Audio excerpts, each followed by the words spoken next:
Thank you Jesus.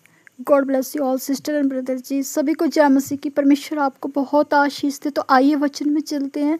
सभी ने आज का वचन सुनना। जब हम प्रभु के वचन को ग्रहण करते हैं तो ऑब्वियसली परमेश्वर हमारी ज़िंदगी में बड़े बड़े फजल को करता है, बड़ी बड़ी महिमा को प्रकट करता है। आमीन। तो आइए वचन में चलते हैं। वचन सभी के लिए 10 नहीं 60 नहीं 100 गुना फल लेकर आए। जब हम परमेश्वर के वचन को ग्रहण करते हैं ना, परमेश्वर के वचन को आप सुनोगे ना, तो वो वचन आपकी ज़िंदगी में बड़े बड़े काम करेगा। आप वचन को सुनते सुनते आपकी ज़िंदगी में छुटकारे, चंगाइयाँ, ब्लेसिंग आएंगी। हालेलुया। और देखिए, कई सोचते हैं कि वचन को सुनने से क्या होगा, क्या बेकार में वचन सुनना, हम क्या करेंगे वचन को सुन के। लेकिन आप कुछ नहीं करोगे, परमेश्वर आपके लिए सब कुछ करेगा। आप कुछ नहीं करोगे, आप सिर्फ सुनोगे, लेकिन परमेश्वर आपकी ज़िंदगी में बड़े बड़े काम करेगा। जो काम आपके अटके होंगे, रुके होंगे, जो काफ़ी सालों महीनों से बने नहीं होंगे, आपने सोचा भी नहीं होगा कि वो काम आपकी स्पीड ना बढ़ेंगे, लेकिन वो बढ़ने लगेंगे आपकी ज़िंदगी में। परमेश्वर वचन सुनने से ही बड़े बड़े काम शुरू कर देगा, स्टार्ट कर देगा करने। तो आप बोलोगे पता नहीं ये काम ऐसे कैसे हो गया एकदम से।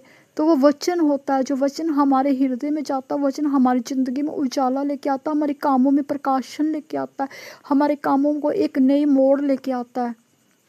जो शैतान ने आपके कामों को रोका होता है, जो डिले की आत्मा आपकी ज़िंदगी में होती है, जो स्टकनेस आपकी लाइफ में होती है, जो आपके काम ठप हो जाते हैं, आपके काम बहुत अच्छे चले होते हैं, चलते चलते आप अपने कामों में एक मंद सा देखते हो कि आपके काम रुक गए हैं, हाथों में पैसा बहुत आता है फिर रुक जाता है, आपके बच्चों के प्रोग्रेस रुक जाती है कामों की। ऐसे बहुत से लोगों की ज़िंदगी में बीमारियों की प्रॉब्लम होती है। तो वचन ऐसा है हमारे परमेश्वर का कि वचन हमारी ज़िंदगी में प्रकाशन करता है। जब वचन हमारे हृदय में जाता है तो जो आपने शैतान के मेज से चीज़ें खाई होती है, अपने दुश्मनों के घरों के जाके जो चीज़ें आपको खिलाई होती हैं, जो जादू, जो टोना आपके ऊपर किया होता है, वो वचन जो है खुदा का, वो वचन पवित्र है, क्योंकि परमेश्वर पवित्र है तो उसका वचन भी पवित्र है। जो पवित्र वचन के आगे शैतान नहीं ठहर सकता। जो आपके अंदर गंदी चीज़ें खिलाई होती है शैतान ने, लोगों ने जो जादू, जो टोना किया होता है कि आपकी प्रोग्रेस ना हो, आप बढ़ो ना, आप बीमारियों में जाओ, आप नशों में जाओ, आप तकलीफ़ों में जाओ, आप दुखों में जाओ। तो जो आपके अंदर वो चीज़ें होती है, उसके अंदर वो वचन जब जाता है, पवित्र वचन जो परमेश्वर जाता है, तो फाइट करता है, उन चीज़ों के साथ फाइट करता है। जब फाइट करेगा तो ऑब्वियसली जहाँ पवित्र चीज़ बैठी होगी ना, वहाँ अपवित्र चीज़ का कोई स्थान नहीं होगा। जहाँ परमात्मा होगा वहाँ शैतान का कोई स्थान नहीं होगा। जब आपके अंदर परमात्मा जाएगा, जब ऑब्वियसली वचन ही तो परमेश्वर है, जब परमेश्वर को आप ग्रहण करोगे तो परमेश्वर का आत्मा जब आपको छुएगा अंदर, तो ऑब्वियसली वो चीज़ें जो होगी वो नष्ट होंगी। हालेलुया। तो आप एक क्या करोगे, आप आपके काम बढ़ने लगेंगे। जो आपको स्टकनेस डाली होगी दुष्टों ने, लोगों ने, वो आपके काम खोल देगा। परमेश्वर वचन को सुनते ही आपकी ज़िंदगी में उजाला हो जाएगा। जो आपके कामों में अंधकार आपको दिखाई देगा, जो आप कितनी परेशानियों से गुजर रहे होंगे, पता नहीं कितनी तकलीफ़ों से गुजर रहे होंगे, कितनी घटी कमियों से गुजर रहे होंगे, क्योंकि परमेश्वर का वचन क्या है कि चानन है, वो हर एक घटी कमियों को आपकी दूर करेगा। आमीन। तो जब हम परमेश्वर के वचन को ही सुनते हैं तो ऑब्वियसली हमारी ज़िंदगी में बड़े बड़े काम होने शुरू हो जाते हैं, बड़े बड़े काम बढ़ने लगते हैं। कोई भी अंधकार की शक्तियाँ आपकी ज़िंदगी का हिस्सा नहीं रह जाएंगी। हालेलुया। तो वचन को सुनना आदर के साथ, जब वचन को सुनोगे तो परमेश्वर के वचन का आदर करोगे तो परमेश्वर सभी के बीच में आपको आदर योग्य बनाता है। जब परमेश्वर के दास दासियों का तुम आदर करोगे तो परमेश्वर ऑब्वियसली आपको भी आदर योग्य बनाएगा। आप जहाँ भी जाओगे, आप अपने व्यापार में जाओगे, अपने घरों में जाओगे, अपने बिजनेस में जाओगे, कहीं भी आप जाओगे, वहाँ परमेश्वर आपको आदर योग्य बनाएगा, नंबर 1 बनाएगा आपको, क्योंकि आपने परमेश्वर के वचन का आदर किया, खुदा के दास और दासियों का आदर किया। तो आप भी आदर योग्य ही रहोगे हर जगह। मैंने कहा अपने अधिकारियों के पास भी आप आदर योग्य रहोगे। जहाँ भी आप काम करते हो, चाहे आप छोटे पदाधिकारी हो, चाहे जिस भी फील्ड में काम कर रहे हो, वहाँ आपको सभी आदर योग्य ही देखेंगे। आपको एक उच्च पद देखेंगे, आपकी बढ़ोतरी देखेंगे। वो आपको कभी नीचा दर नहीं, बिल्कुल जो होता है ना डाउनफॉल पर परमेश्वर कभी नहीं रखेगा, आपको हमेशा हाई लेवल पर रखेगा। आप घर में भी कुछ बोलोगे तो आपकी सुनवाई करेंगे सभी, आपके बच्चे भी करेंगे, आपकी वाइफ करेगी, आपका हस्बैंड करेगा, या आप जहाँ भी आप किसी भी चीज़ फील्ड में चले जाओगे तो आप अधिकारी भी आपकी सुनवाई करेंगे, आपको सुनेंगे, आपके काम बनेंगे, आप ब्लेस होंगे। आमीन। तो आइए वचन में चलते हैं। तो सभी ने वचन को सुनना है और आप देखोगे अपनी ज़िंदगियों में बड़ी स्टकनेस को खुलता हुआ, हैप्पीनेस को आता हुआ। बैड न्यूज़ आपकी लाइफ में कैंसिल होगी यीशु के जीवित मां सामर्थ्य नाम से। गुड न्यूज़ आपकी लाइफ का हिस्सा होगी जिस नेम आमीन। और आपके हाथों में खूब खूब पैसा आएगा, जितने भी आपके कारोबार ठप मंद चले हैं इन जिस नेम आमीन वो स्पीड नाउ बढ़ेंगे आपके। ये वचन आपकी ज़िंदगी में बड़ी बड़ी हैप्पीनेस को लेके आएगा। आप देखोगे कुछ ही दिनों में गुड न्यूज़ों के साथ आप ब्लेस होंगे जिस नेम आमीन। धन्यवाद यीशु सर्वशक्तिमान जीवित परमेश्वर, आज का वचन से सभी को ब्लेस करके जाना, सभी की ज़िंदगियों के लिए, हमारे घरानों की ज़िंदगियों के लिए, हमारी ज़िंदगियों के लिए और सुनने वालों की ज़िंदगियों के 100 गुना आशीष, चंगाई, छुटकारे और ब्लेसिंग लेकर आए आमीन। तो आइए वचन में चलते हैं। तो आज का वचन है, जो कुछ तुम प्रार्थना में विश्वास से मांगोगे सब तुझको मिलेगा।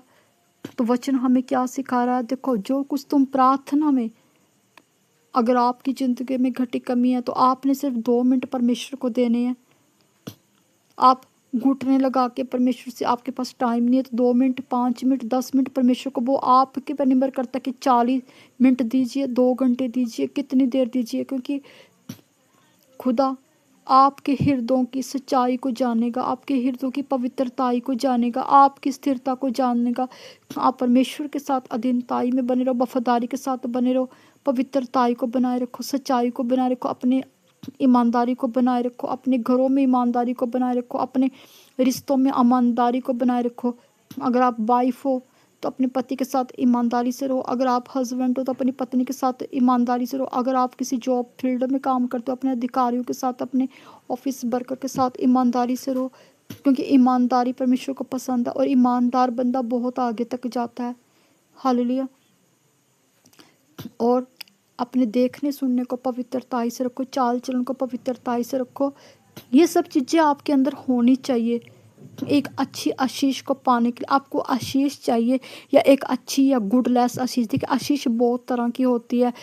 आपको कौन सी आशीष चाहिए? आपको ऐसी आशीष चाहिए कि आपको ऐसी आशीष लेनी चाहिए परमेश्वर से, बेल्डन एंड गुड आशीष लेनी चाहिए, क्योंकि ताकि आपके रिश्तेदार, आपके घर, आपके परिवार, आपके बंधु, आपके आंढ गुआंढी रिश्तेदार आपको देखे वेल्डन गुड। आपके पास एक ऐसी आशीष होनी चाहिए। वेल्डन गुड क्या होता है? वेल्डन एंड गुड ऐसा होता है कि गुड लक आपके पास होना चाहिए।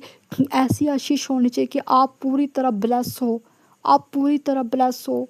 आपके पास ऐसी आशीष हो जो किसी के पास नहीं, एक डिफरेंट आशीष आपके पास होनी चाहिए। आपके घरों में भी कोई इतना धनी ना हो, आपके घरों में भी कोई इतना ब्लेस ना हो जिसके पास सब कुछ हो। हर एक आपकी रोज़मर्रा की ज़िंदगी में जो ज़रूरतें हैं और एक जीवन निर्वाह के लिए जितनी ज़रूरतों की चीज़ें होती हैं वो सब आपके पास हो। तो आपकी लाइफ में कोई घटी कमी ना हो, आप देने वाले हो सभी को, आप मांगने वाले ना बने। आपके पास ऐसी बैड एंड गुड मतलब एक आशीष होनी चाहिए। तो उस बैड एंड गुड आशीष के लिए आपका बैड एंड गुड एक क्या हो ना करैक्टर भी होना चाहिए। आपका गुड करैक्टर होना चाहिए। अगर आपका करैक्टर परमेश्वर को पसंद आ गया, मैंने कहा आपका करैक्टर, आपका ईमानदारी परमेश्वर को पसंद आ गई, आपकी अधीनताई परमेश्वर को पसंद आ गई, आपका बोलने का तरीका परमेश्वर को पसंद आ गया, आपकी वफादारी परमेश्वर को पसंद आ गई, तो मैंने कहा हेवन से परमेश्वर आपके लिए डिवाइन हेल्पर भेजेगा। हेवन से वो आपके लिए सुपर ड्यूपर एक ब्लेसिंग भेजेगा, एक आशीष को भेजेगा। सुपर डुपर क्या होती है? बहुत बड़ी आशीष, बहुत बड़ी बड़ी आशीष, जिसमें उस आशीष में आप सबको ले जाओगे। सबको ले जाओ क्या मतलब क्या है? कि आप खुद भी आशीष का कारण बनोगे, दूसरों को भी आशीषित करने वाले बनोगे। सुपर डुपर आशीष आपको मिलेगी। हालेलुया। तो आपको नंबर 1 बनना है, या नंबर 2 बनना है, या नंबर 3 या नंबर 4, ये आप पर निर्भर है। ये आप देख लो आज से कि आपको नंबर 1 बनना। आपको हेवन से आशीष चाहिए परमेश्वर की। हेवन से आप परमेश्वर आपके लिए फेवर करेगा। आप एक आवाज़ लगाओगे ना, अपने लिए किसी और के लिए मांगोगे, हेवन से डोर खोल देगा परमेश्वर।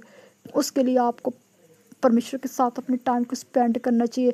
देखिए, जैसे आप किसी अपने फ्रेंड के साथ, अपने किसी अच्छे सगे संबंधी के साथ अपने रिश्ते को कायम में रखते हो ना, आप एक एक पल उसको फ़ोन करते हो, ऐसा हुआ जी, ऐसा हुआ, ऐसा हुआ, ऐसा हुआ, क्या करूं, कैसा हुआ। ऐसा आपने परमेश्वर के साथ अपने रिश्ते को बनाना। जैसे आप किसी क्लोज फ्रेंड को फ़ोन करते हो ना, अपनी हर एक एक्टिविटी उसको बताते हो, प्रॉब्लम शेयर करते हो, आप उसके साथ एक हैप्पीनेस शेयर करते हो। उसी तरह आप परमेश्वर के साथ अपने हैप्पीनेस को भी शेयर करो, अपनी प्रॉब्लम्स को भी शेयर करो। आप परमेश्वर को एक बेस्ट फ्रेंड बनाओ।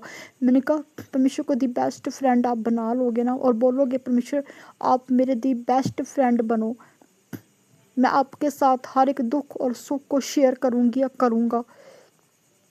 तो बोलोगे आप प्रार्थना में कि परमेश्वर आज आप मेरे दी बेस्ट फ्रेंड हो, आप मेरे पिता भी हो, आप मेरी माता भी हो, आप मेरे भाई बंधु सब कुछ हो, आप मेरे दी बेस्ट फ्रेंड भी हो। जब आप परमेश्वर को ये बोल दोगे ना कि आप मेरे दी बेस्ट फ्रेंड हो, परमेश्वर सच में आपका दी बेस्ट फ्रेंड बनकर आपकी मदद और सहायता करेगा। हेवन से आपके लिए मदद, आपको डिवाइन हेल्पर भेजेगा, आपको शक्तिशाली दूतों की प्रोटेक्शन देगा, आपके घरों को प्रोटेक्शन देगा, आपके परिवारों को प्रोटेक्शन देगा, आपके कामों को प्रोटेक्शन देगा, आपकी बॉडियों को प्रोटेक्शन देगा। चारों तरफ से आपके लिए प्रोटेक्शन कायम रहेगी परमेश्वर की ओर से। हालेलुया। तब आप पुकारोगे तो यहोवा उत्तर देगा। आपकी प्रार्थना का उत्तर शीघ्रतम आपकी गोद में लौट आएगा। आपको बरसों महीनों तक इंतजार नहीं करना पड़ेगा। आपको परमेश्वर बहुत ज़्यादा ब्लेस करेगा, लेकिन आपने अपने अपने आप को परमेश्वर की वफादारी के साथ बनाए रखना। आमीन। तो परमेश्वर के साथ आपने बिल्कुल टाइम को स्पेंड करना, और फिर आप जो कुछ विश्वास के साथ प्रार्थना में मांगोगे वही उत्तर आपको एक विश्वास के साथ, एक उत्तम फलों के साथ आ जाएगा, आपकी गोद में आएगा। आपको शीघ्रतम गुड न्यूज़ मिलेगी। आपने परमेश्वर से मांगा होगा, क्योंकि गुड न्यूज़ की तरफ से आपको परमेश्वर ब्लेस करेगा। लेकिन विश्वास बड़ा आशीष आपकी। तो आइए सामर्थ्य ज्ञान में चलते हैं। आज चैप्टर 2 को करते हैं कंप्लीट। पहला चैप्टर तो हो गया हमारा विश्वास, आज का चैप्टर होगा धीरज। देखिए धीरज क्या होता है, परमेश्वर कैसे काम करता है। जिस इंसान के अंदर ना धीरज का आत्मा होता है ना, आज धीरज पर बात करते हैं। जिस इंसान के अंदर धीरज होता है ना, वो बहुत कामयाबी पर जाता है। देखिए परमेश्वर का दास अब्राहम था, उसके पास धन दौलत सोना दास दासियाँ ऊंट घोड़े सब कुछ था उसके पास, लेकिन पत्नी भी बहुत अच्छी थी सारा उसके पास, लेकिन उसके पास क्या था कि पुत्र नहीं था। लेकिन उसने कभी परमेश्वर को कुड़कुड़ाया नहीं। परमेश्वर ने उसको बोला था अब्राहम तेरे वंश के घराने से सब लोग आशीष को पाएंगे, लेकिन उसने ये नहीं बोला प्रभु तू मुझे आशीष दे रहा है तो घराना कहाँ से, घर तो है मेरे पास कर घराना कहाँ से बनेगा जब मेरे पास पुत्र ही नहीं है। घराना कैसे बनता है, बेटे की आशीष से वंश बढ़ता है, उसको बोलते हैं घर और घराना। तो जब मेरे पास पुत्र ही नहीं है तो घराना कहाँ से आएगा। लेकिन वो कुड़कुड़ाया नहीं, उसने परमेश्वर को कुछ नहीं बोला, उसने विश्वास को कायम रखा, धीरज को बनाए रखा, धीरज को बनाए। एक न एक दिन परमेश्वर ने जो मुझे आशीष दी है घराना, तो वो घराना बनेगा, परमेश्वर मुझे पुत्र देगा। और जब उसकी बीवी 90 साल की हो गई थी सारा, तो परमेश्वर ने उसको पुत्र की आशीष दी। सोचो कितने बूढ़ा हो गया था वो अब्राहम, तब परमेश्वर ने उसको पुत्र की आशीष दी, लेकिन उसने धीरज को बनाए रखा। उसी तरह आपका धीरज बड़ा होगा तो आप उत्तम फलों को पाओगे, परमेश्वर की बड़ी आशीषों को पाओगे। हालेलुया। आपने अपने धीरज को बनाए रखना। देखो एक परमेश्वर का दास दूसरा यूसुफ था, छोटा सा था, उसके भाइयों ने उसके साथ बेईमानी करके उसको गुलाम में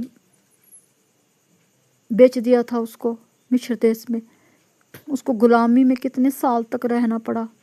लेकिन यूसुफ ने विश्वास को नहीं छोड़ा। छोटा सा बच्चा था तब, यूसुफ धीरे धीरे बड़ा हुआ, उस गुलामी में बड़ा हुआ, लेकिन उसने अपने अधिकारियों के साथ, वहाँ के राजा के साथ वफादारी को बनाए रखा।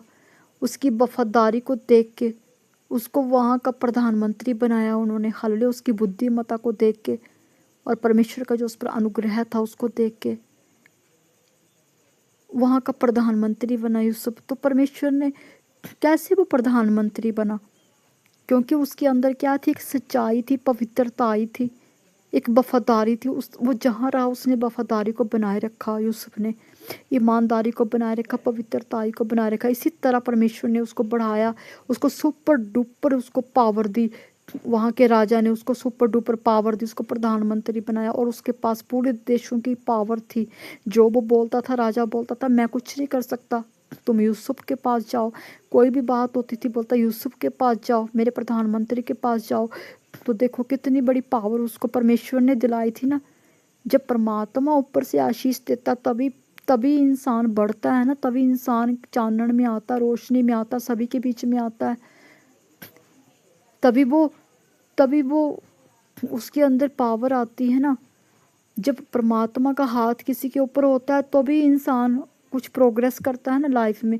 जिसके ऊपर परमात्मा का हाथ ना हो, परमेश्वर का हाथ ना हो तो वो क्या करेगा? कुछ भी नहीं, वो डाउनफॉल पे जाएगा। तो इससे ये निकलता है कि धीरज की आत्मा हर इंसान के अंदर होनी चाहिए। जो धीरज का फल, जो धीरज रखता है ना, वो अच्छी कटनी को काटेगा, वो उत्तम फलों को से साथ ब्लेस होगा। हालेलुया। तो हमारे अंदर धीरज बहुत मायने रखता है। किसी भी बात में धीरज बहुत मायने रखता है। हर इंसान के अंदर धीरज की आत्मा होनी चाहिए, क्योंकि एकदम से तो इंसान को कुछ नहीं मिलता। आप सोचोगे कि एकदम से कोई रंक से राजा बन जाता है, तो उसके लिए भी उसको मेहनत करनी पड़ती है। उसके अंदर वो परमात्मा, उसके अंदर वो सच्चाई देखता है, वो ईमानदारी देखता है, वो पवित्रताई देखता है, उसको उच्च पद तभी मिलता है। कोई भी इंसान है, आप किसी की बढ़ोतरी को देख रहे हो, किसी की कामयाबी को देख रहे हो, आप किसी की कामयाबी को देख रहे हो कि वो इतना कैसे बन गया, वो क्या था और क्या बन गया, वो इतना बड़ा कैसे ऑफिसर बन गया, कैप्टन बन गया, ऐसा बन गया। लेकिन आप उसकी कामयाबी को देख रहे हो, लेकिन आपने उसके पीछे एक उसका स्ट्रगल नहीं देखा, उसका धीरज नहीं देखा कि उसने कितने सदियां धीरज किया होगा, स्ट्रगल की होगी अपने अपने आप को उस चीज़ में बढ़ाने में, उस चीज़ को उभारने में। उसने पता नहीं कितनी स्ट्रगल की होगी, कितना धीरज रखा होगा, तब वो लाइफ में आगे बढ़ा। तो ये चीज़ें छोटी छोटी होती है जो इंसान को आगे आगे जो होती है ना, वो एक उसको फोकस करना पड़ता है अपने कामों पर। जो अपने कामों पर फोकस करता है और अपने कामों पर फोकस करके उस पर पूरा एक काम करता है, अपने काम पर फोकस करके उस पर अमल करता है और काम करता है निष्ठा के साथ, ईमानदारी के साथ, सच्चाई के साथ, तो वो काम एक दिन क्या होता है? प्रोग्रेस लेके आता है, बढ़ोतरी लेके आता है। लाइफ कहाँ से कहाँ पहुंच जाती है इंसान की। तो हमारे अंदर जो होती है धीरज, धीरज तो रखना ही पड़ता है किसी चीज़ में। अब बच्चा देखो, जैसे माँ बच्चे को जन्म देती है, कितनी मुश्किलों से माँ अपने बच्चे को पहले 9 महीने पेट में रखती है, तो धीरज रखती है कि एक दिन मेरा बच्चा 9 महीने के बाद बाहर आएगा तो मैं सांस लूँगी, आराम लूँगी शांति की, है ना। उसको कितनी तकलीफ होती है 9 मंथ तक, जब उसका पेट में गर्भ में बच्चा होता है तो बच्चा कितनी मोमेंट करता है, माँ कैसे धीरज रखा होता है ना। फिर बाद में माँ उसको परवरिश करती है, तो माँ कैसे धीरज रखती है कि एक न एक दिन मेरा बच्चा 3 साल 4 साल का हो जाएगा तो वो थोड़ी सी समझ करेगा तो मुझे शांति मिलेगी। उसी तरह आपने धीरज की आत्मा आपके अंदर होनी चाहिए। अब एक किसान खेत में बीज डाल रहा है, आज बीज डाल के आया तो रात को वो सोच